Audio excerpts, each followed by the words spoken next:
Were you there? That's an invitation to put ourselves into this story, which is a very human thing to do. This is what we do with stories, right? We put ourselves right in there. We imagine what it would be like to live out this story that we see on the screen or that we read in the novel, don't we? And we like to identify with different characters in the story. In fact, there are two types of characters that we choose to identify with. One is going to be the hero. We like to identify with the hero. When you're a kid and you're running around playing with your friends and everybody is taking on like a character. You know, I'm the Lone Ranger. That was me. I'm always the Lone Ranger because he was the hero, right? And now it's you know, the big epic stories, the Avengers and Lord of the Rings and Star Wars, and we imagine ourselves as the hero in those stories. But if we can't be the hero, sometimes we imagine ourselves as the victim because we can relate. We see someone experience injustice and undeserved suffering and pain, and we go, I get it. I know what that's like. I hope they get justice in the end. But one type of character that we never voluntarily identify with is the villain, the bad person, the one who's causing pain, the one who's oppressing others. But tonight, as we engage in this story, Jesus' journey on the cross, that's who we are. We're the villain, and you're going to see that show up in a few different ways in this passage we're going to go through this evening. And I just invite you to put yourself in that story, to imagine yourself as the crowd mocking, the soldiers crucifying, the religious leaders. Just imagine yourselves in those roles, because ultimately, those are the people Jesus died for, and that includes you and me. So we're going to read through the account of the crucifixion from Matthew's Gospel, Matthew chapter 27. And so as usual, if you see something on the screen that's underlined, please read that aloud, and the rest of it will be read by the Coulters here. Matthew 27, 21 to 26. Which of the two do you want me to release to you? Asked the governor. Barabbas, they answered. What shall I do then with Jesus who is called the Messiah? Pilate asked. They all answered, Crucify. Why? What crime has he committed? Asked Pilate. But they all shouted louder, Crucify. Then Pilate saw that he was getting nowhere, but instead that an uproar was starting. He took the water and washed his hands in front of the crowd. I am innocent of this man's blood, he said. It is your responsibility. All of the people answered, His blood is on us and on our children. Then he released Barabbas to them, but he had Jesus flogged and handed him over to be crucified. Were you there? Could you imagine yourself there in the crowd, calling for the crucifixion of Jesus? The honest answer probably is no. You know Jesus. You know what he's done. You know the kind of life that he lived. You know where he is now, standing for us. You know Jesus. You can't imagine yourself calling for his death. But there were people in that crowd who knew Jesus also. They just refused to accept him for who he was, mostly because of fear of losing control, fear of being wrong, fear of missing out. And all these fears and these accompanying desires for control or pleasure or respect, they amount to the same thing. They amount to a rejection of Jesus and ultimately calling for his death. Did Jesus know that we would call for his death? Yes. And still he died. Because love means doing what is best, not what is easy. Love means doing what is best, not what is popular. Love means doing what is best, even when it costs everything. Matthew 27 through 31. Then the governor's soldiers took Jesus into the praetorium and gathered the whole company of soldiers around him. They stripped him and put a scarlet robe on him, and twisted together a crown of thorns, set it on his head. they put a staff in his right hand. Then they knelt in front of him and mocked him. King of the Jews. They said. They spit on him and took the staff and struck him on the head again and again. After they had mocked him, they took off the robe and put his own clothes on him.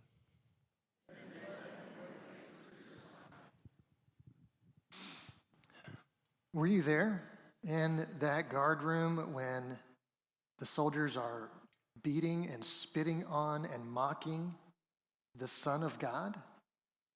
No, you weren't there. But can you imagine yourself in that role? Can you imagine yourself being one of those soldiers, one of those guards whose job it is to inflict as much pain and humiliation on a prisoner as possible, and not caring who this man is, what he says about his destiny, not caring about the people who are outside that love him? Can you imagine yourself doing the things to Jesus that they did, pretending that he's a king out of mockery?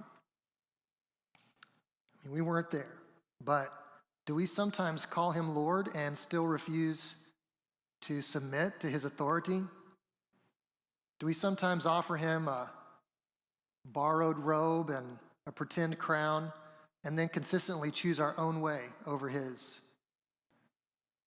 Did Jesus know that we would disrespect him like this? Did he know that we would let him be a pretend king in our own hearts when really we wear the crowns? Did he know that we would mock him?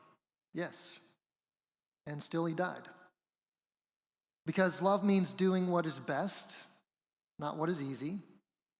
Love means doing what is best, not what is popular. Love means doing what is best, even if it costs everything. Matthew 27:33-37. They came to a place called Golgotha, which means the place of the skull. There they offered Jesus wine to drink mixed with gall, but after tasting it, he refused to drink it. And they had crucified him. They divided up his clothes by casting lots. And sitting down, they kept watch over him there. Above his head, they placed the written charge against him.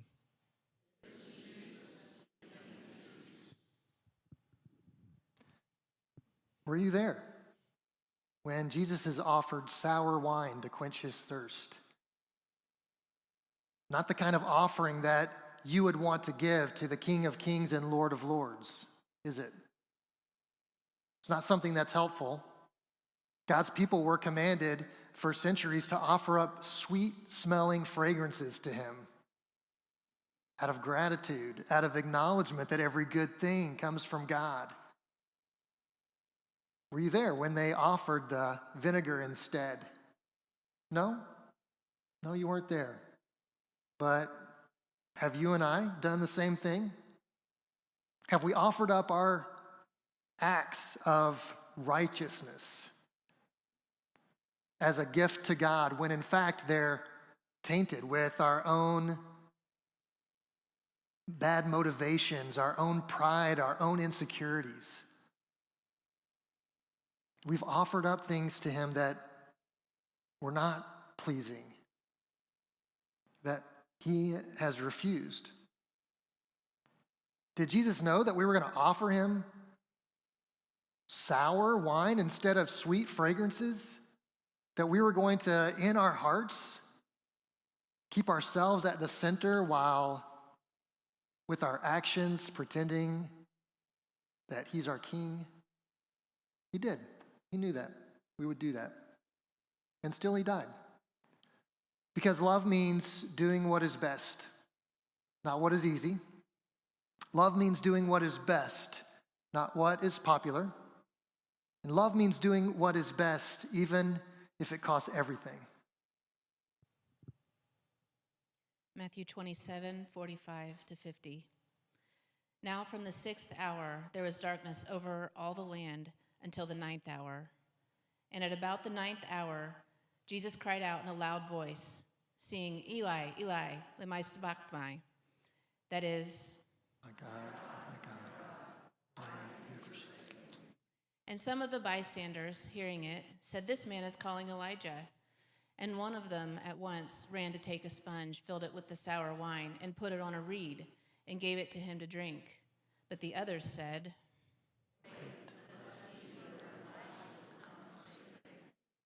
and when Jesus had cried out again in a loud voice,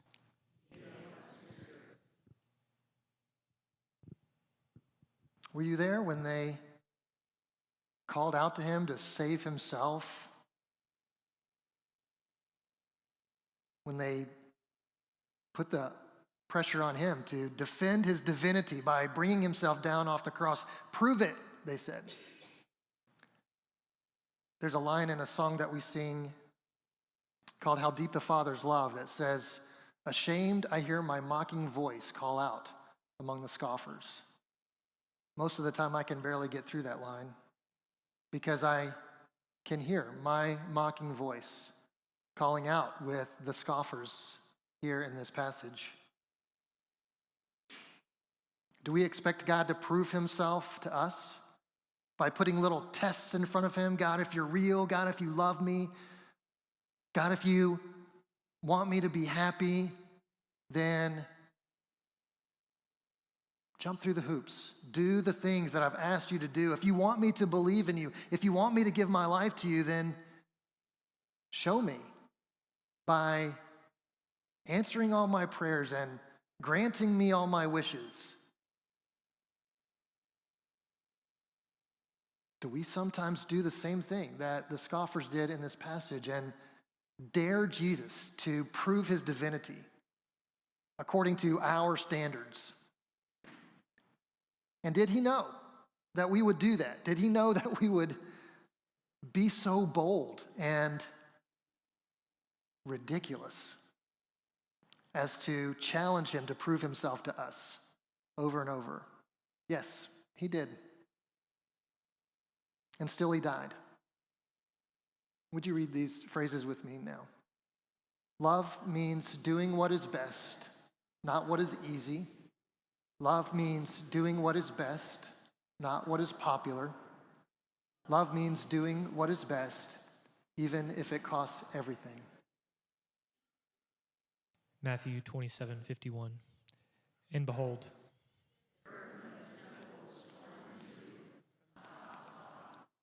and the earth shook and the rocks were split. When the centurion and those who were with him, keeping watch over Jesus, saw the earthquake and what took place, they were filled with awe and said,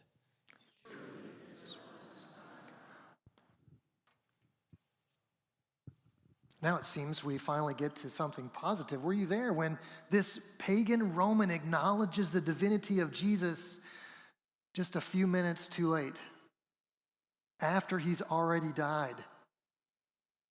And this person who was far from God looks at the Son of God and knows exactly who he's looking at in that moment. Were you there? Did you hear the soldier cry out his faith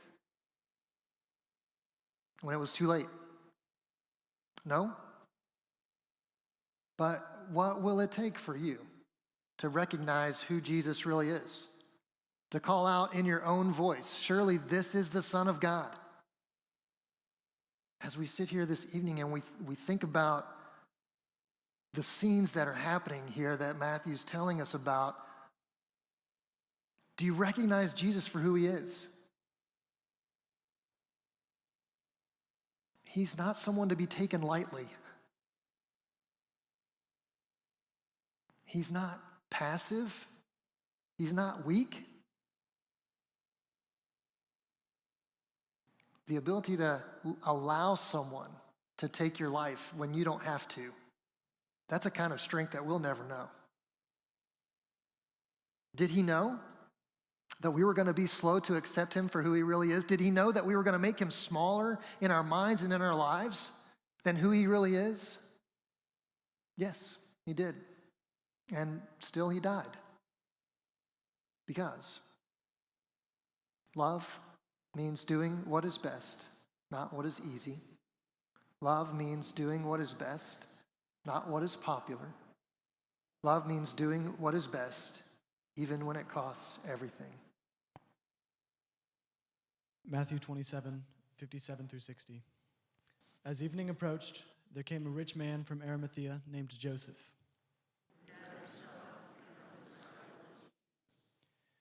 Going to Pilate, he asked for Jesus' body, and Pilate ordered that it be given to him.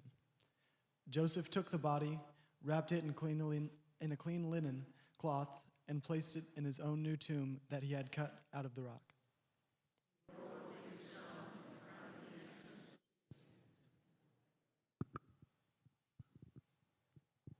Were you there when they took his body down from the cross? And in this moment, for those who love him, all seems lost. No one who cared about Jesus thought what was happening was best. They couldn't look at this situation, their friend, their savior, their rabbi. For some of them, he was their healer. He was the one who set them free. They couldn't look at his death and say, this is good. This is best. This is right. Everything in them wanted to scream, this cannot be what's best. It can't be. And I can't imagine what that Saturday was like for them. The silence. Jesus' voice had been the voice in their ears for 3 years. And suddenly, he's not speaking.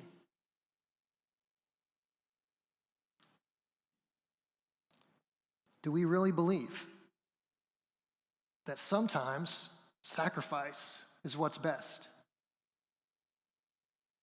I know we believe it when we're on this side of the sacrifice and we look at what Jesus did and we're so grateful and we know that's exactly what I needed, Jesus. But when it's our turn, when God calls us to step out, do we know that sometimes sacrifice is exactly what's needed? Sometimes it costs everything. Do we know? Do we know what love really is? Because love means doing what is best, not what is easy. Love means doing what is best, not what is popular. Love means doing what is best, even if it costs everything. And tonight, I pray that you take a step forward in faith, in a specific kind of faith, a faith that trusts that God knows what is best. God knows better than you. He knows better than me. God knows better than the people that you're trying to impress with your intelligence or your wit or your financial success. God knows what is best better than your parents, better than your kids, better than your grandkids. God alone knows what is best for you. And sometimes what is best involves sacrifice. Sometimes what is best costs everything. And my prayer tonight is that we would take a step in faith, looking at the sacrifice of Jesus, and our faith would impress upon our hearts that I can trust God to know what's best, even when things are dark, even when to my eyes this does not look good. If God calls me to it, I can trust him. He knows what's best. We're going to end tonight with a song again and invite you just to sit quietly, take this in, and then when the song is over, we are dismissed. I just ask you to kind of keep this atmosphere of quiet meditation as you leave. Thank you.